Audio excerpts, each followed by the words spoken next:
Hello again then everybody, welcome back to Friday's episode of Bareham Engines.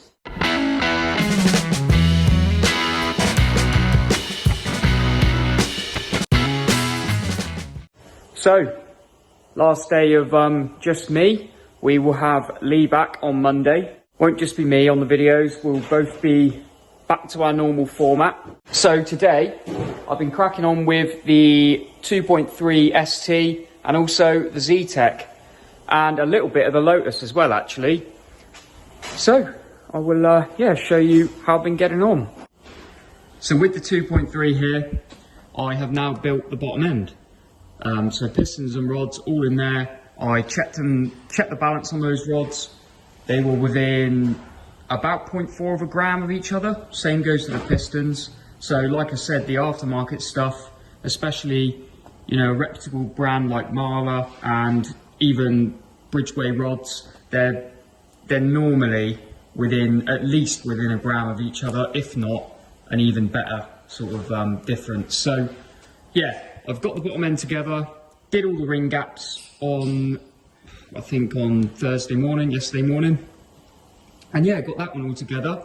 The only thing with this, if I just turn it over, the only problem I'm having is that you can see I've only got 6 of the main bolts in there at the minute. They're the old bolts, but the problem is that Ford and Autodata, anyway you try and get the torque specifications for these mains bolts, they don't list it.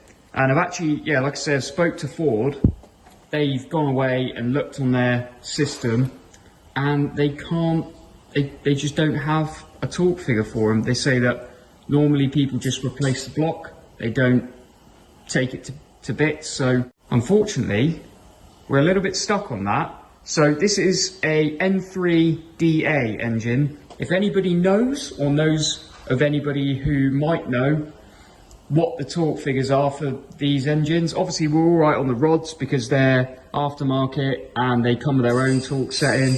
They're an ARP 2000 volt. I've done those up to 45 foot-pound anyway, which is what ARP recommends. But like I say, the main bolts, not even Ford knows how tight they're meant to be. And they don't say whether you're meant to replace them as well. I have found the bolts. Marr and Burton both list new bolts. So if we had to get new ones, then that's fine. So yeah, they don't look too bad. Obviously they're still pretty new. This thing barely got used. Not that makes a difference. If they're stretch bolts, then I suppose they're already stretched. Did my plastic gauge as well on this bottom end.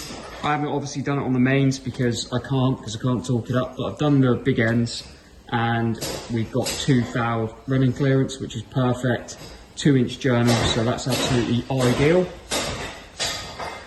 John's over there making a racket. The cylinder head I've not done any more with.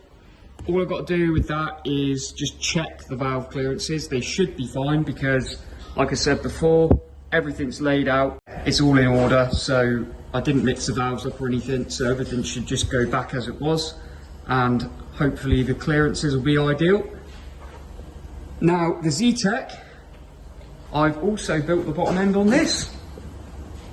You can see, got all the pistons down the aisles. Another issue with this, or not issue, but little hold up. So I put the pistons and rods in, but you can see I've still got the old bolts in there, in the rods. And the reason for that is we just haven't received, I don't think we've even ordered the ARP Conrod bolts that the customer wants. So for now, I've just put them in like that. Obviously, once I get the bolts, I'll change to the ARP bolts, and then I will plastic gauge and make sure we're all good. I've just thought I might as well get it all in there, and then I can change the bolts when they arrive. So that's all good. Bottom end's all good on there. And then the head, I spent this morning going through the valve clearances, and luckily they were all pretty much bang on, so didn't have to do a lot there. And you can see with these PH2 Newman cams, looks like quite a lot of lift at full lift. So yeah, hopefully this thing will be a bit bit naughty. I did check to see if Newman listed a different valve clearance with these other cams, but it looks like they used the original running clearance, valve clearance. So that's pretty much as far as I can go with the Z-Tech for a second. Hopefully, once we got those conrod bolts, we can get those changed over, and then I can start thinking about getting the head on, and start, looking at timing it up. So you can see in the doorway here, I've got a few things ready to go. They should be going next week sometime. We've got one of the Cosworths, which is going back to the customer. And we've also got Chris at CTS Auto Works, got his transit there, or his customer's transit. Once that one goes back, he's got another one to send us, a 1500. So I think that's one with a chain rather than a wet belt. Not totally certain, but we shall see. So that'll be coming down and going straight on the empty stand, I imagine. The Subaru, like I said, I've got to clear a stand before I can get that one on. So that one I have to wait, although I'm dying to do it. That's about it in this part of the workshop. Over in the cylinder head area, John has been cracking on with the Lotus twin cam cylinder head.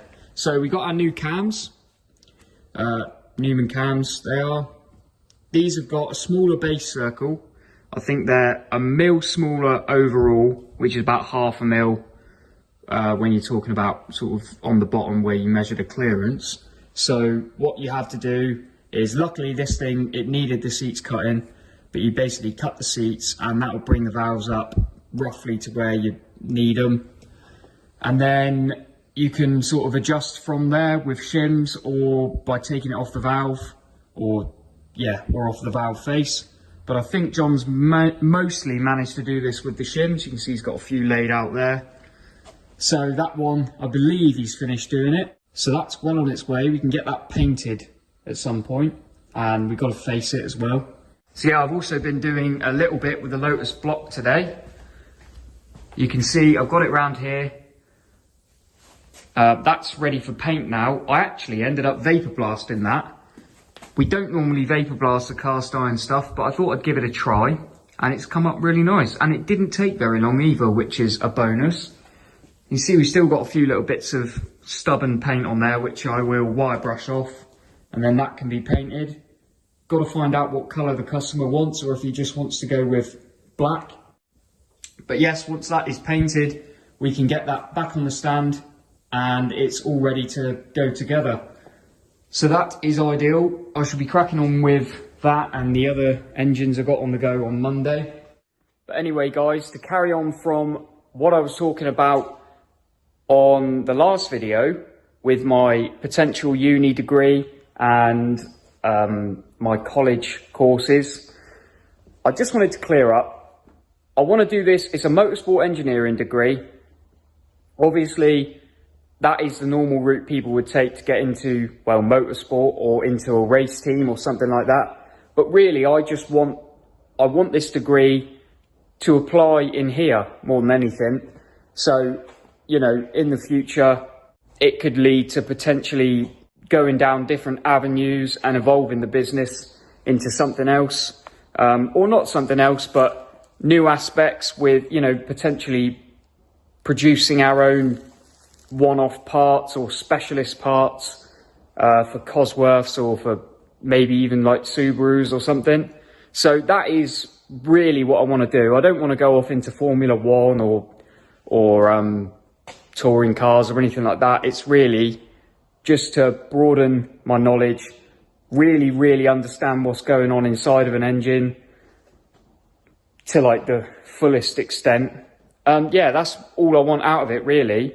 It's sort of one of those where it's for me to accomplish something and then apply it in my life. So that's what I want.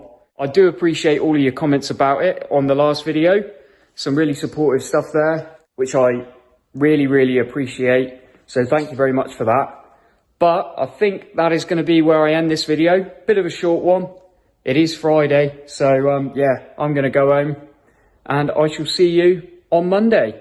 when Lee's back. So yeah, see you then.